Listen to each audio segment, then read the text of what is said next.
Hi there, Loy Machedo. Speaking to you from loymachedo.com. Who's Loy Machedo and Think Personal Branding?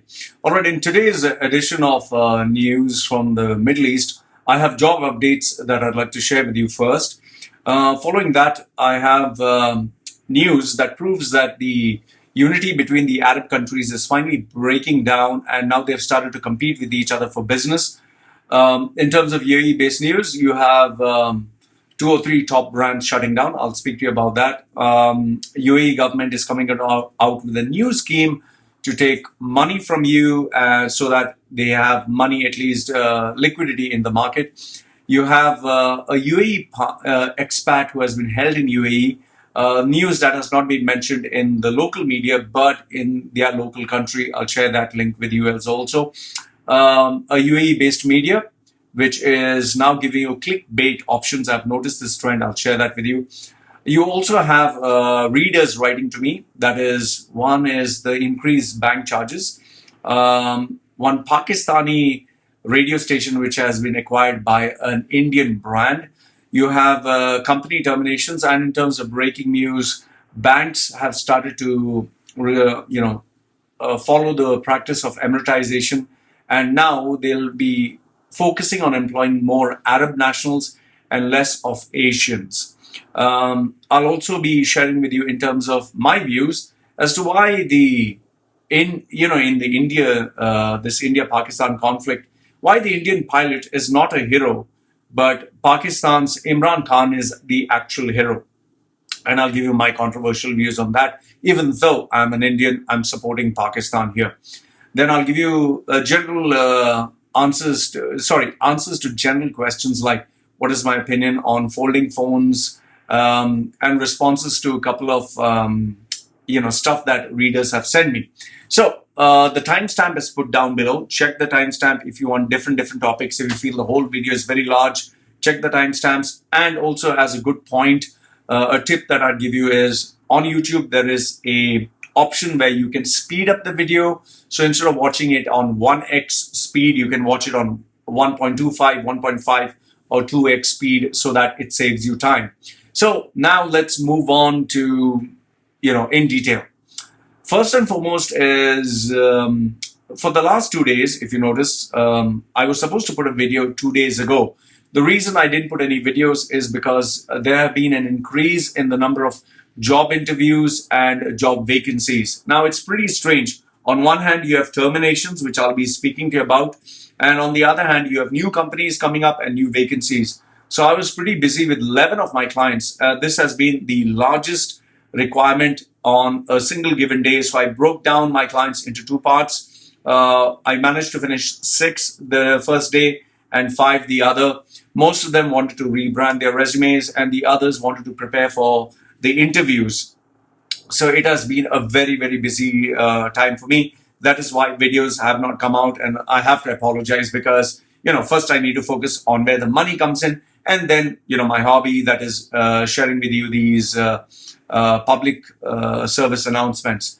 Now, I also got an email from a QA/QC candidate in engineering. He was offered the job as a manager. They were in urgent need, and they said he's qualified for a manager. They were very happy with him. And then he went for an interview. On the final interview, after the decision maker took his interview, they retracted the statement, and instead of giving him a manager's position, they gave him an engineering position, a lower level. And instead of giving him the agreed salary of a very high level, that is around the range of 12 to 15,000, because of his interview skills, they have now offered him a lower level position of 8,000, 8 to 10,000. So you can see the difference, 8 to 10 versus 12 to 15. I'm giving the range because I respect his privacy. Now, what I'm trying to tell you is how important it is for you to focus on interview skills. If you do not know how to sell yourself, if you do not know how to position and brand yourself, if you do not know how to market yourself as a leader with powerful communication skills, which cannot be, you can't wing it. You can't just learn interview skills in one day. You can't memorize an answer. You can't put on an accent. You can't fool people. So if you cannot sell yourself on an interview, you will not be offered a high level position. And he has been pretty depressed. He sent me an email. I sent him a response for this. So, my earnest appeal to you, especially those who are looking out for jobs, yes, focus on making a world-class resume through professionals, not through copy-paste, not through the internet. And interview skills, don't be so sure of your interview skills. Don't think you're so amazing. It has taken me 20 years to sharpen and hone these skills because there was nobody to guide me. Today, you have professionals who guide you. So take the pain, take the effort to make sure that you can sell and market yourself. Because if you can do a great job, trust me, you will be offered that high level position. Because remember, the interview skills, you're just meeting the person just for a few minutes, maybe 15 minutes, 45 minutes to 1 hour. And in that 1 hour, you can either impress, you can express yourself, or you just fall flat. So the choice is up to you. The sad thing is, he's not going to get a second chance. Once the interview is over, it's finished. So please value and respect the opportunities that are available there. Now, coming to the news, you have this from Zavia.com, which advertises indirectly that Bahrain is the financial center of the Middle East, whereby they are much more cheaper.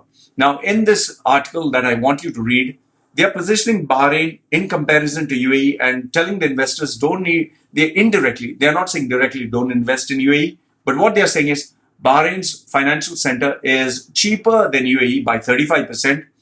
Its commercial rents are 40% cheaper. The staff, to get the staff, is 60% cheaper, and the cost of living is 70% cheaper. So you can, indirectly, what they're saying is compare apple to apple, orange to orange, and you'll realize that Bahrain is a better deal. Bahrain is better value for money. Bahrain, you can save your overheads, you can save your money, and you can make much more money. So, if I look at it, it's very simple. I would set up an office in Bahrain and I would take let's say, a freelance visa and operate in all the other Middle East countries. Why should I set up in UAE when UAE is much more expensive? I can just travel. I can just travel, do my business meetings. And today you have ways and means by which you can contact people through Skype, through, through WhatsApp, through all these messages. The world has become a very small place. And UAE's narrow-mindedness and insecurity by blocking Skype, by blocking WhatsApp video, by blocking Facebook videos, they can't succeed and survive for too long. They're trying to portray we're very broad-minded. We want to welcome international travelers during Expo 2020. But yes, we will block Skype. We will block Facebook video. We will block WhatsApp video. You're just trying to protect your own monopolies. That will not work. Nobody wants to do business this way. You need to be in tune and in sync with the moving trends. And Dubai, UAE, you cannot fight against the global economies of the world. Open WhatsApp, open Skype, open Facebook Messenger, video messenger, and allow people from all over the world to communicate freely. So this was the news report. The next one is gulfbusiness.com has reported Circus Delay. I hope I got that right. Circus Delay as the nightclub Cirque Lisoy. I hope I got that. It's I don't know, French name or whatever. They have shut down their nightclub that was opened 8 years ago in Fairmount, Dubai. The last showing will be on March 3rd. One of my girlfriends was from there. A pretty kinky girl, but very really a sweetheart.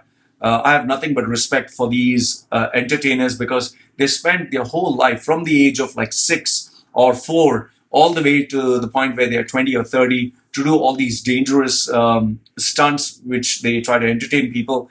So it seems a lot of A-listers had visited this club. I personally know some people who used to get very expensive escorts and girls from there, even guys.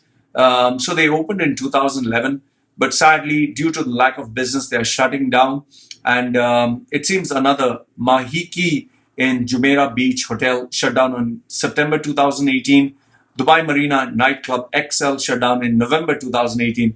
This shows you the trend that businesses that open with a lot of glamour and a lot of hula hoop and a lot of publicity, they can't sustain and survive because people are not willing to spend money. And the overheads are quite it's not sustainable. So anyone thinking of opening a nightclub or a business, think again because end of the day, you will lose money. And this is a sad testament to the reality of how the market is. In the other news, you have arnnewscenter.ae that says Emaar that purchased Dubai Emaar Malls that bought a 51% stake in fashion e-commerce Namshi for $151 million in May 2017. Now they are purchasing the entire 49% for 475 million dirhams. It seems they have 1.2 million active users, and it's the largest fashion online retail space. I would say that they have a chance if they play their cards right. E-commerce is a very competitive business. They'll be competing, even though they say they want to block out Amazon.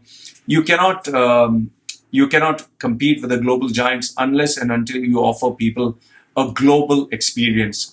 And for that, you need to be very smart, very intelligent, and very competitive where your pricing is concerned. So it's a matter of time to see whether what Emaar has done is a smart move or not. As of now, they have to get back the 475 million that they have spent. Next one is arnnewscenter.ae has reported that gratuity schemes in the UAE have been thought about. This news is February 26th. Now, plans are being developed by UAE authorities. That means they are not yet implemented to make sure that end-of-service benefits are offered to employees. What I look at it as is their liquidity is very bad. UAE needs money to come in. So what they'll do is they will say, okay, end-of-service benefits. So your salary, if it is 100, I'll take 20. You keep it in the bank, compulsory. You cannot spend it. And when you do decide to leave the country, I'll give you this gratuity back. I also look at it as kind of risky because now you'll have, let's say, a percentage of your income that is kept by the government in case you have a legal problem. In case the employer says, you're leaving me, I'm going to mess up your life, I'm going to ruin it, I'm going to make a legal case, then what happens to your gratuity? The government will say, oh, you have a legal case, you have something, we're not giving you a gratuity. Or let's say the employer can even blackmail you and say that you already received your gratuity, just leave and go, will not make any problems. So I look at it as kind of a drawback for the expatriates. The reason being is UAE is not your country. The laws do not support expatriates. They only support the government. They support the Emiratis. This is an intelligent way for them to make money, but it's end of the day, it's a bad thing. It's a bad thing, especially in a country where you can't impose human rights. Okay, this is my opinion. I can be wrong. The next one is Khaleej Times reports that 3 UAE expats tried to steal 2.4 million dirhams. This report is February 28th, 2019. They tried to rob 12 kgs of gold worth 2.4 million dirhams from Abu Dhabi. Like I've always told you, UAE has some of the most advanced security systems and features. You cannot, get away with something like this. So, yeah, those trio who has posed as buyers, who try to steal the gold, well, you're going to be behind bars for a very long time to come. Now, this news was taken from a Kenyan website, kenyas.co.ke. It seems a Kenyan family had their passports confiscated over 1.5 million Kenyan shillings over a rental dispute. That is around 55,000 dirhams. So it seems the landlord filed for a criminal case against the Kenyan family. The Kenyan family has stated that we pleaded guilty and prayed for a release. They didn't have a job for the past 3 years. Now, they have put a photograph of Dubai, but they've not stated anywhere it's UAE. So I'm still wondering whether it's actually of Dubai or not. But here's the thing. If you sign a check, if you do not pay what you own the country or a person, yes, you will be in trouble. So it's not like I'm supporting the UAE expats. I say, if you take money, pay it, then leave the country. Otherwise, you're at fault. So here, I'm not blaming the UAE government. The next one is from Khaleej Times. This one I found as a clickbait article. Shame on you, Khaleej Times, for stating this. It seems Sheikh Mohammed's reaction when a young woman interrupted his meeting. So, as for the title, I thought some random young girl interrupted the meeting. So I was like, wow, a young girl interrupted the meeting of a sheikh. So that is wow. But when I checked the article, it seems that Sheikh Mohammed bin Zayed, he was at a Samsung Device Solution Research Center in South Korea, and they were having this important meeting when his granddaughter came and kissed his hand. She kissed his hand, he kissed her hand.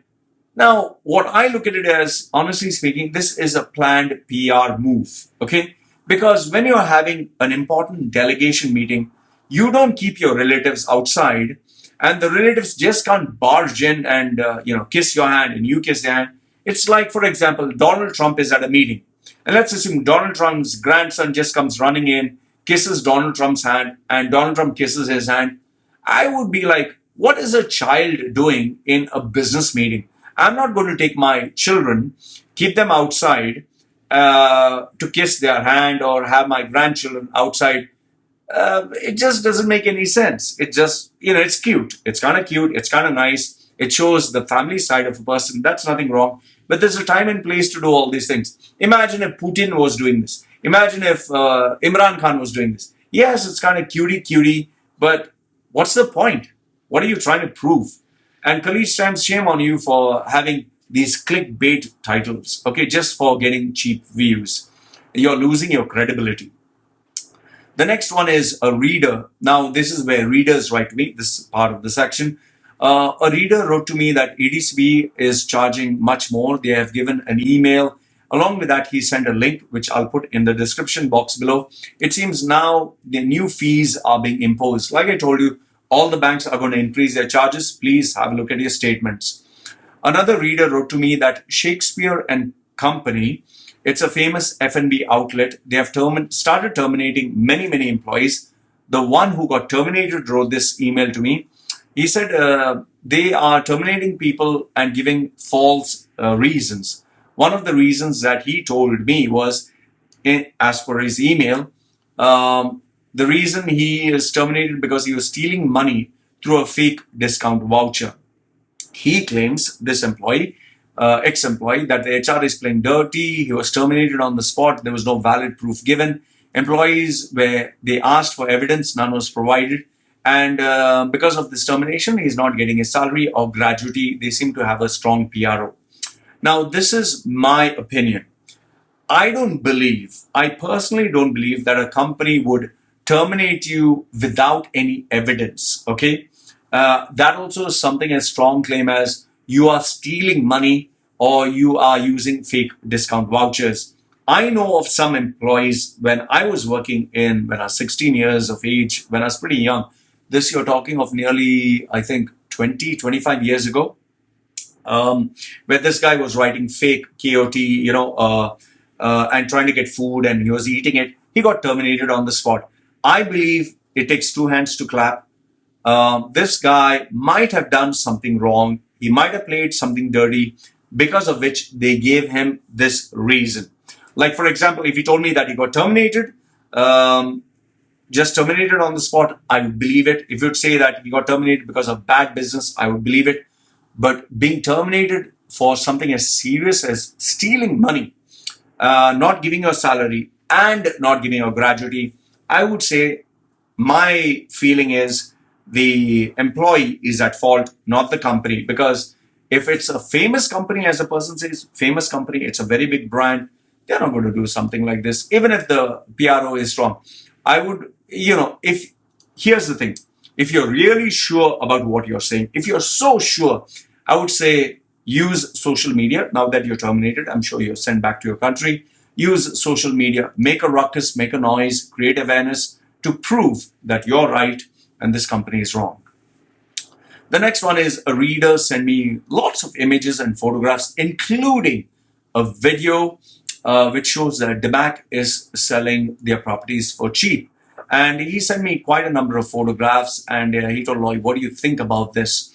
I would say that DMAC is playing it smart, because they understand that the economy is pretty bad, that they're undergoing recession. And as you know, DMAC shares are now losing their value every single day.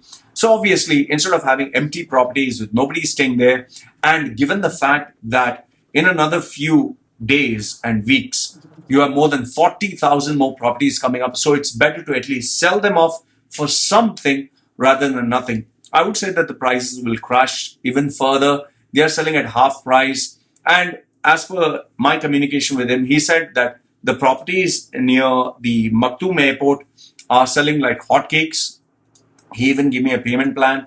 I would just say that the people who have purchased this, they are buying it not to stay there, they're buying it to sell. And some people may buy it to stay there. But as of now, it may look like a good deal. I would say if you have the money, go ahead and buy it. But please keep in mind, end of the day, you will face hidden charges. That is not immediately, but after some time, because as of now, they want to sell fast. And if you have the money, buy them. That is, if you are planning to stay there. Because let's say, for example, you are purchasing it for $500,000. That is provided you're planning to stay 10 years or more. After 10 years, it is yours. But then remember, selling is another ball game by itself. And don't expect to make lots of money. But yes, if you have the liquidity that you can buy it for half price, I think it's a good deal. So my opinion is it's a good deal for the people who have the money. And yes, if you're planning to stay in UAE for 10 years and you're very sure about it, then buy it and later on sell it. The next one is a reader wrote to me. It seems a radio station called 106.2 Hum FM, which was predominantly run by the Pakistani, some people like to say the Pakistani mafia in the radio station. But I remember Hum FM, especially this radio RJ was Sikandar. He was very gifted, very talented, very smart, very dynamic. However, I think success got to his head and then he started getting into addiction and depression. He couldn't handle the pressure and success.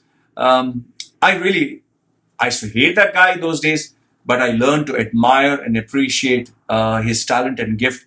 They were very active during the India-Pakistan cricket matches and they really made a name for themselves. It seems it has been purchased by the Zee TV network and they have rebranded it as, instead of 106.2 Hum FM, 106.2 Big FM, which I think is stupid.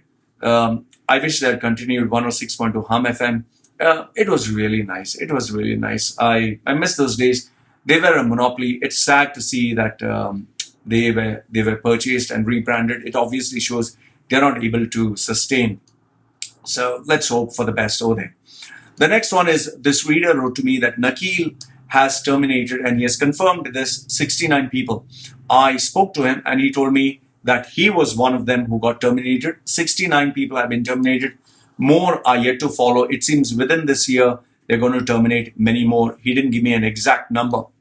The next one is this breaking news that I wanted to give you is this bank, it seems, is going ahead with its Emiratization. A manager at a very senior level, he communicated to me via WhatsApp. He said, RAC Bank will terminate all the Asian expats, his exact word, Asian expats, by December of 2019. As per the HR, it seems the first preference will be Emiratis. The second preference will be Arab nationals or GCC. First language preference will be Arabic. The second one will be English. The third one is, obviously, they know Hindi pretty well. It seems it's going to be done in phases. And by December, they're going to achieve this goal of theirs. Two other banks are going to follow suit. He had given me the names, but because I was not able to verify from someone from these banks, I don't want to give you these names of these other two banks. But RAC Bank is going ahead with Emiratization because they want to cut down their overheads. They want to have people who speak Arabic. They want to have people who speak English. Arabic and English will be mandatory. Hindi will be the third language, which is not that important. But RAC Bank is going, and especially they will be given a lot of incentives and benefits from the government for making Emiratization possible. The next one is my controversial views on the captured Indian pilot. Now, I'm an Indian passport holder. Now, even though I should be supporting India, let me tell you, I don't support India here. I support Pakistan and I support Imran Khan. And I'll give you my reasons why.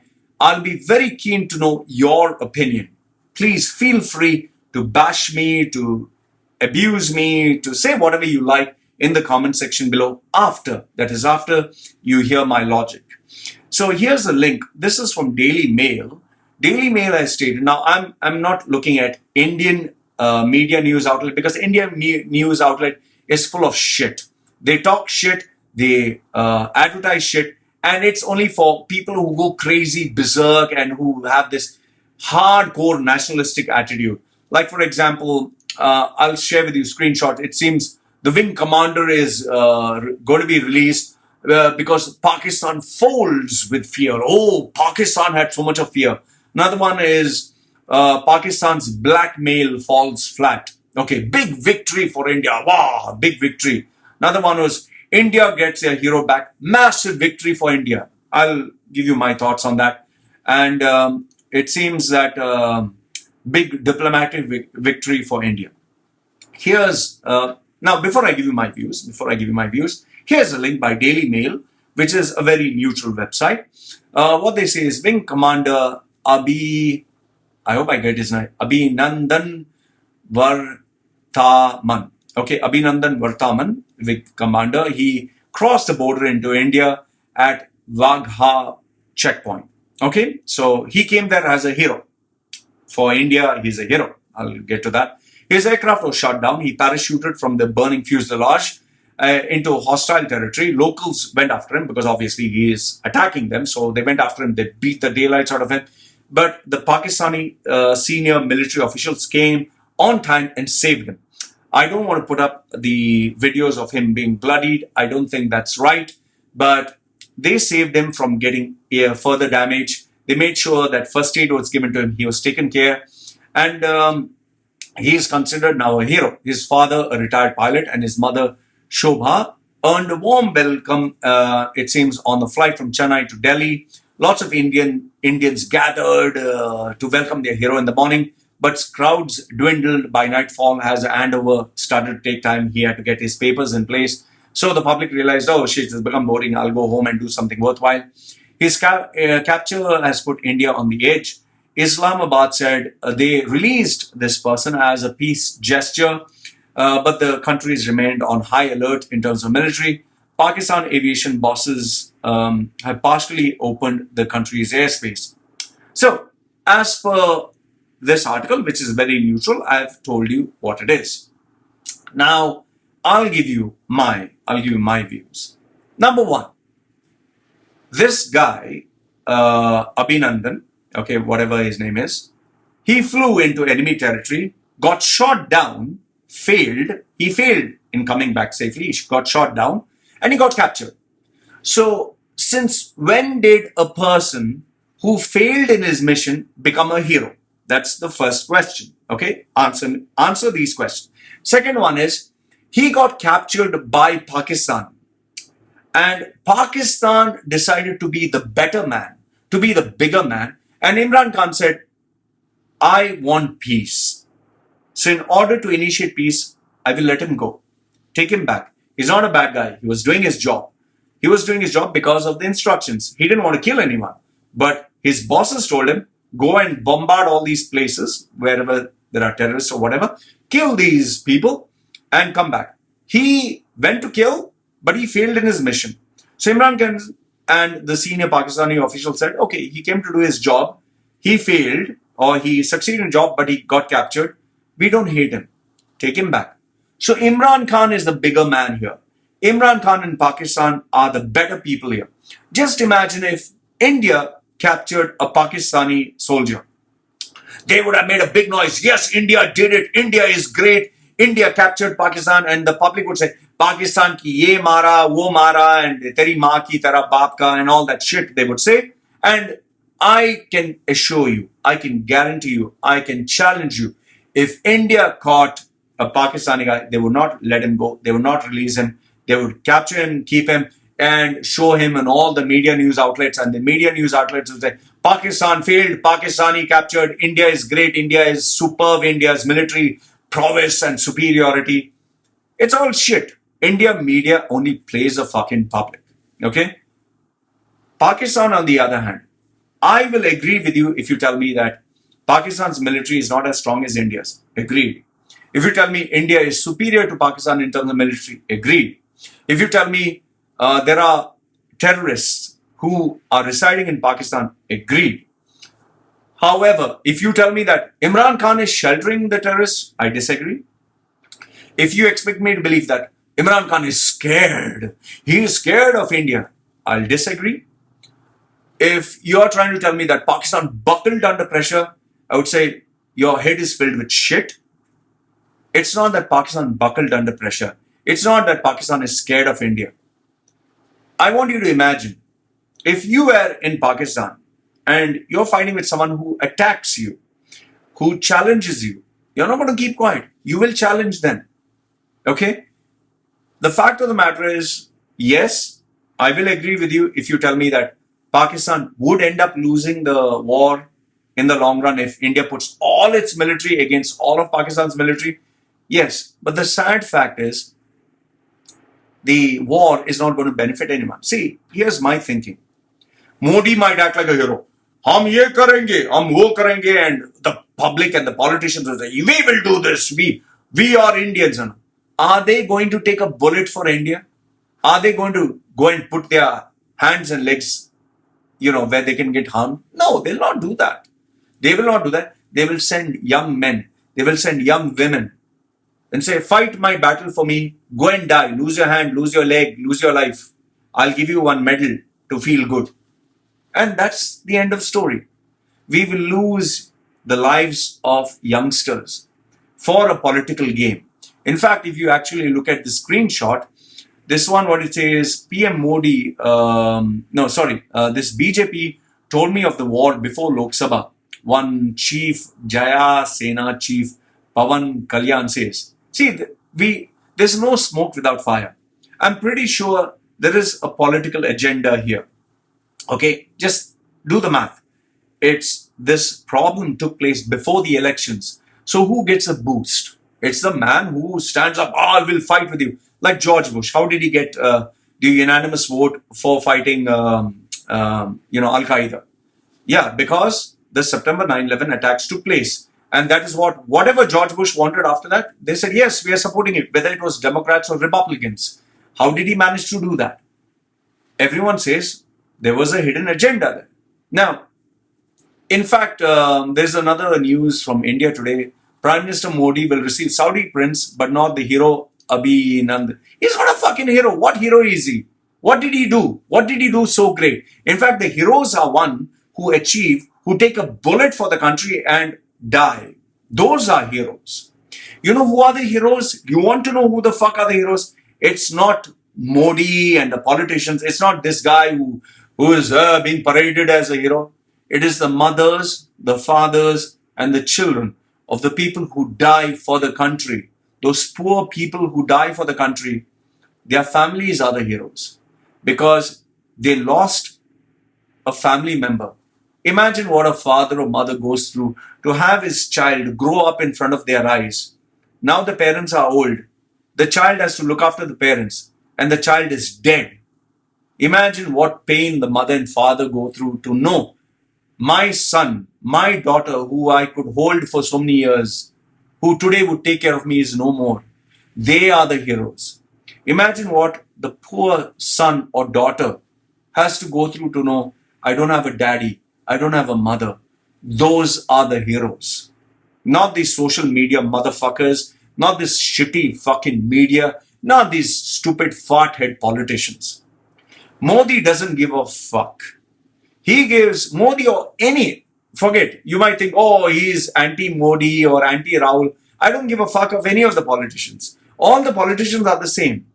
The reason why Modi is not doing anything, he's focused on his re-election. Because if he gets re-elected, he has a lot of power. He'll make lots of money. It's a game of fucking politics. Please understand this. Don't think the politicians are going to die for the country. The politicians, why do you think this term, politician? Why do you think from where this word politician comes? Can you trust a politician? Do you think politicians genuinely care about the country? I saw these videos where Modi is washing some people's legs like Jesus Christ washing his disciples' legs. Oh, he's a great man.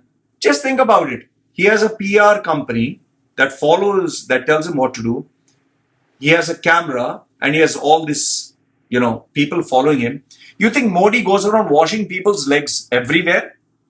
Has he been doing this every single day of his life? Why? What is the point? What are you trying to prove by washing people's hair? Tomorrow I can wash people's legs and say I'm a great man. You wash. What is he washing legs for? For what? He's going in a train to show what? That he's a great leader? These are all gimmicks. These are all PR stunts. What India or you as an Indian should be focusing on is the Indian youth. Are they getting jobs? Millions of Indians are graduating out of colleges. Are they getting jobs? That's the first thing I want to ask you. Second one is India being able to contain its brain drain? Why do you think Indians are leaving India to work in other countries? Why do you think Indians are letting go of their passport to get a foreign passport? The best brains. Why? You feel very proud. Satya Nadella is Indian. Yay. Microsoft. Yay. Oh, Sundar Pichai is Google. Yay. Here they are giving you a fuck you because they have left India and they have gone abroad because there are much more benefits abroad. Indra Nooyi, gone abroad because there's nothing in India. What you need to think about is, where is the employment opportunities for today's youth? That's number one. Second one is the education. Has it improved? Or is it the same, the still shit where you have to study so hard, break your head? It's a memorization competition. Memorization. You memorize this whole book, vomit everything out, and you will get marks. And that is how you're judged for your intelligence and creativity. And then the third one is you have today's youth who wants to be entrepreneur. I'm entrepreneur. I'm looking at investor. I'm a social media maven. They're doing all these gimmicks. They are lost. Today's youth is lost. And last and not the least, you have these religious fanatics. You have these fucking rapists who any girl is a piece of meat where they can rape and do anything. You have a judicial system where there are millions of cases that have not been solved. You have so many issues and problems in India. Nobody's focusing on all that. They are focusing India, Pakistan, fight. How the fuck does it benefit you? And last, if not the least, we had those poor soldiers who died because of the blast, those 49 soldiers. That news has become old now. Everyone's focusing on, great soldier, Abhinandan, great soldier. What about those families? What's happening with them? What's happening to the mother of that soldier who died? Do you even know her names? Do you know the mother's names? Do you know the father's names? Do you know the children's names? Do you know where they are? Do you know what's happening to them? Have you donated any bit of your income to them? I'm not. Because I've told you, I'm not interested in all this news. I'm not into all this circus. I never showed, India, Pakistan. No. I'm a neutral person. I'm looking at it from afar and telling you, if you're not willing to give money, if you're not willing to sacrifice anything, if you're not willing to do anything, then why the fuck are you telling India, yeah, Pakistan, woo? For me, Imran Khan was a better man. He deserves a Nobel Peace Prize for the very simple fact he chose peace and not war. Yes, there is a terrorist problem that Pakistan has. Give them a fucking break. They just came into power. I'm pretty sure Imran Khan will do something about it.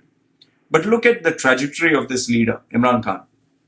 He first focused on, after he became the prime minister, first thing he said, anyone who's corrupt will lose everything. He focused on corruption and he said, we have to focus on the nation. Second one, he attracted Saudi and UAE to invest billions. And the third one is, now he's focusing on peace. He's a much better leader than any of our Indian politicians right now. Chidambaram is maybe a great leader. We had, what's his name? Manmohan Singh, great leader. These are some of the good guys, okay? Although I do not know much about them, but what I'm telling you is there are amazing leaders in India. Nobody's giving them a chance. And even Shashi Tharoor in his one post, he said how this one soldier changed and initiated peace. No, fuck you. Shashi Tharoor, you're sometimes a fucking hypocrite. He didn't initiate peace. It's Imran Khan who initiated peace, but you're a fucking politician. You can't say that. If you honestly ask me, the solution for India, if you really want India to completely change and solve all these rape problems and everything else, we need a guy either like Rajnikant, who I think is a perfect politician who should be there as a leader, or you need Philippines Duterte. I hope I got his name right. He is amazing. Shoot to kill. Kill all the politicians, kill all the drug addicts, put all those bastards in jail. I think these are the only two leaders whom I endorse, who I think can bring change in India. Otherwise, everyone else, I think, is a loser. And as for Indian media, it's fucking shame. What this fucking clown's name who screams and shouts in all these fucking... They have 20 panelists and everyone's shouting, oh, Mr. this thing, Mr. Prime Minister, no. They shout and scream. I don't know what the fuck. Someone send me the link. What, Arnab or some fucking shit his name is. Looks like a fucking retard who has been fucked, by a camel or something. I don't know what the fuck his name is. I fucking hate his shows. I fucking hate that format. And whoever likes it is a mental retard. Okay? If you honestly ask me, as a summary, I would just say that this India-Pakistan war is nothing but a political game. Nobody benefits by war. Instead of focusing on all these resources to create more nuclear warheads or fight and kill people, kill innocent people, have mothers and fathers lose their children, children lose their parents, or let's have peace. Let's focus on problems at hand. Employment, the infrastructure, the health issues, the judicial system, and yes, the education, which is totally outdated. This is my view. Let me know if you think I'm wrong. I've shared all my views as it is. I'll be very happy to know what you have to say to this. Next one is, I've been asked, Lloyd, what is your opinion on the folding phones? One is Samsung came out with this amazing phone, and then you have Huawei that came with this amazing phones. My answer is, what's the point and purpose of this? What are you going to do? If your phone can do everything that you need, you have a tablet or iPad or whatever, and you have a phone. Why do you need this one? Unless you want to merge both, or you're playing a game. For a game, yes, maybe you need it. Otherwise, the only reason I see someone wanting to buy a folding phone is to show off. Consider the price tag, $2,000. $2,000 fucking dollars. When the iPhone was $1,000, people were like, fuck, it's expensive. Now this is coming to $2,000. And then you have Huawei, which is $2,600 or $2,800. If it comes to India, it'll be $3,000. $3,000 fucking dollars, you can buy a fucking laptop, man. The fuck do you need? A $500 phone today, $500 smartphone, or a $400 is as good as a fucking iPhone. Why? Instead of spending $500, do you want to spend 6 times more? For showing off? You have the money to show off? Go ahead and show off. Personally, for me, I consider this a waste of money. The next one is, this one is a personal news that I want to share from Daily Mail Online. It says Luke Perry. He was the star for Beverly Hills 90210. I used to watch this when I was a young man. He was one of my favorites. He's 52 years old. The sad news is he suffered a massive stroke in his home in LA, and it's pretty sad because I grew up watching his these serials, and I was so inspired by them. I always wanted to look handsome like him. I thought he was a great character, a great actor. It's sad to know that at 52, which is still young, he suffered a stroke. I just hope and wish him well. The next one which I want to share with you is, if you're a WWE fan, this one, I want you to watch. Undertaker gives this unedited interview, which is very rare. He has been giving a lot of interviews lately. I think he's enjoying his retired life. So Undertaker, who kept his character kayfabe, never had interviews. Now he's having interviews left, right, and center. In this particular video, the link I'll put down below, he actually he confesses that now he's a preacher. He is one of those ministers. He preaches for Christianity, and people are actually praying for him at this event. So the link is put below. Watch the video. I think it's an amazing, amazing interview if you're an Undertaker fan. Now, next, coming to some of the stuff that readers send me. This guy, he sent me, "Sir, I live in Dubai. I need a personal loan. I don't know what I do. Please help me." My response to him, "Sorry, I'm not a bank." Another one is a reader sent me this nice little shirt. "Of course, I'm in love with you." And then the focus is the white font. This one I found pretty funny. It seems the Pakistani Air Force officers mess. They gave one chai, that is a cup of tea, and the price for it was one aircraft. So I thought this was pretty funny. This one is the Momo challenge. This female has been sporty enough to share her looks as this horrible character. This actual character is taken from a Japanese, they created this kind of chicken-like thing. It's taken from there. But this is a rather disturbing trend that youngsters are following online. My opinion about this Momo challenge or whatever is, parents, please keep a watchful eye. You are to blame if you do not know what your child is doing. The next one is this reader. He actually took the pain of writing a long response, very long response to my video that I placed. He stated that I really don't understand why people support this YouTuber who tries to earn views by instilling a sense of panic. Then the funny thing is, he says, "I'm 22 years old pursuing my master's in Germany."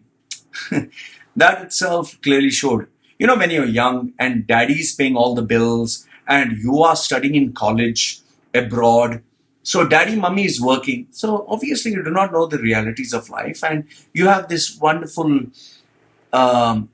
glassy image, perfect image of how life is. So my response to him was very simple. Young man, when daddy and mummy is paying your bills, obviously you have wonderful views and opinions. Get off your daddy's income. Get off your daddy's, bills that he's paying for you. Work like a fucking man. Earn your own fucking money. Pay your own fucking bills. Have your own separate house. Don't make mummy cook food for you. You earn. And don't do this for 3 months and then think you're a big man. Have your own family, get married to a lady, have a baby. And once you earn money by yourself, once you have somebody who's dependent on you, a spouse or a wife or the mother and father, you have to look after them. When you have a child whom you have to look after, when you have to pay the bills, and when you are a fucking expat in a foreign country that doesn't give a fuck about you, that you don't have a future, that where your balls are in the hands of an employer who has your passport, whose visa he can cancel at any point of time, then you fucking talk to me. Then you fucking talk to me. Okay? Don't fucking talk to me when you're just 20 years old, daddy, mummy is paying your bills, you don't know anything of fucking life, and you are a keyboard warrior to give advice to people who are in their 40s and 50s. This is the problem with today's youth. Too much of internet knowledge. Great internet knowledge, zero practical knowledge, great theories, no hands-on experience, and they'll give advice to people. So for me, this hero is a big zero. As long as daddy's paying your bills, you don't have my fucking respect. I don't acknowledge you. You're nothing. You're just a fucking kid.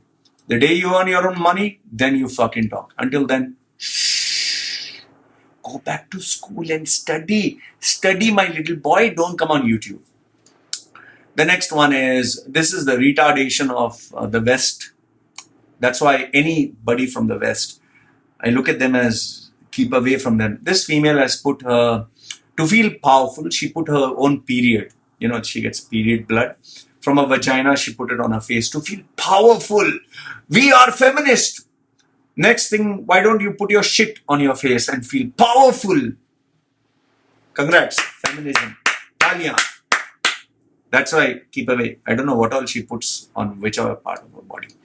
Next one is, this one I got a screenshot. It's in QNet scam. Shah Rukh Khan, Anil Kapoor, others issued a notice by Cyberbat police. Well, these are actors. They'll do anything for money. So if they get issued police this thing, it seems Shah Rukh Khan, Vivek Oberoi, Jackie Shroff, Anil Kapoor, Boman Irani, all of them involvement in a QNet scam.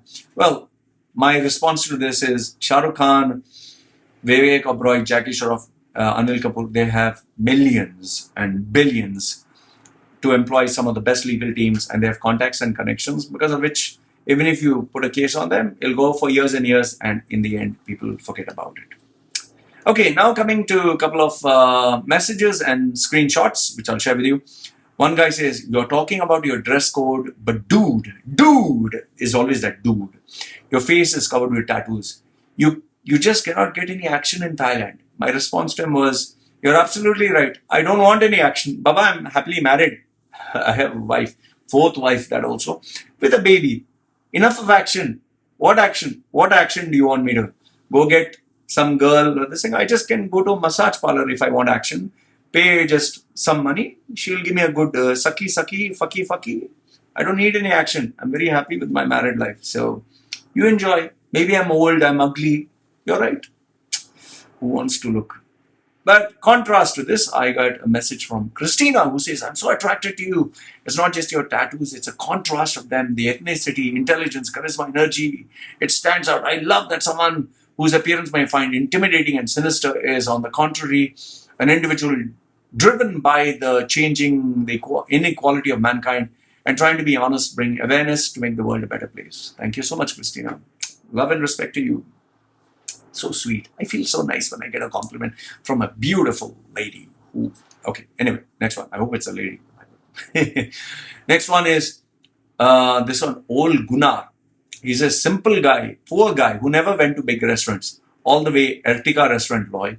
By the way, for those who do not know, where I used to stay in Sharjah, near, I hope I get that name right, near the old Expo. I used to stay in this building. It was near Ertiqua Restaurant, which is a simple Malabari restaurant. I love the kadak chai. I love the chicken masala. I love the parota.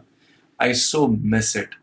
Telling you from my heart, I miss it. I would die to have another parota. I would die to have some chicken curry, the actual Malabari style. So yes, I miss the cheap restaurants than these hi-fi restaurants. The taste of Malabari food, I'll tell you, you can never get anywhere in the world. Malabari food, South Indian food, is the best in the world.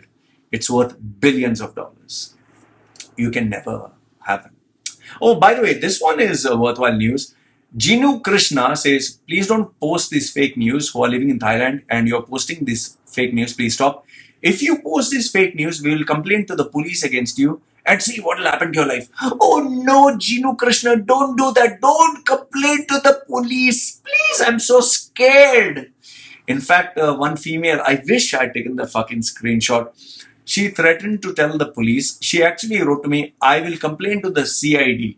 Okay, listen up. I wish I could show you the screenshot. She deleted the message. She threatened me and told me, I am going to complain to the CID. I'll make a police case on you.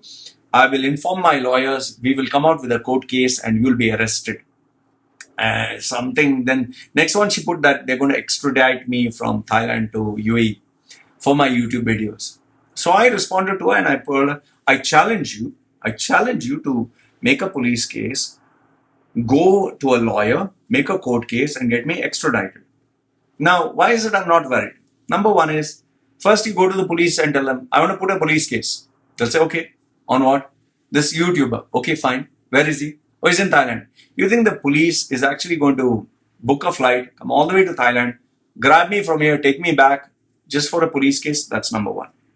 Second one is, in order to get a lawyer, you need to pay a lawyer 5,000 dirhams. Then you need to pay the court for its proceedings. Then you need to have all these formalities just for a YouTube video. Do you have that much money to blow for an opinion? And third one is, I'm giving you news links. I'm giving you my opinion on those news links. So you're going to get me arrested for posting news links? Why don't you sue the newspaper? Why don't you sue the media company? Like Daily Mail Online. They wrote about Sheikh Mohammed. They wrote about Sheikh Mohammed's daughter. They wrote about Sheikh Mohammed. Why do you think Sheikh Mohammed is not suing them for millions and billions? Why? So if the ruler is not doing, if the government is not doing, you are an expatriate earning peanuts. You're going to do it? Talia. Talia means clap. So please don't threaten me on YouTube that you'll go to the police. Go to the police, get an experience of what it is to make a police case, and then you'll come to know whether it's possible or not. Just simply being a hero, I will complain to the police, I'll get you arrested. I've given you my email address, my cell number, my location, everything.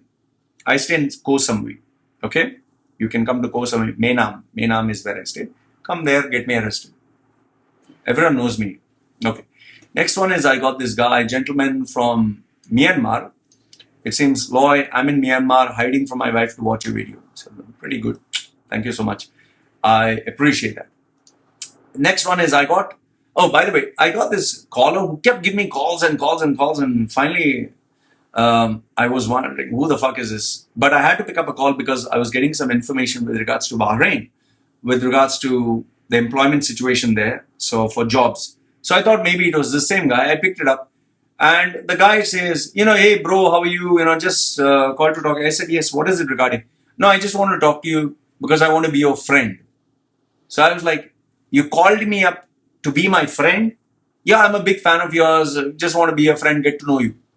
I disconnected the call. Please don't call me up to be my friend. I'm not interested to be a friend. I'm not interested to know you. I'm interested in money. I'm interested in doing my work.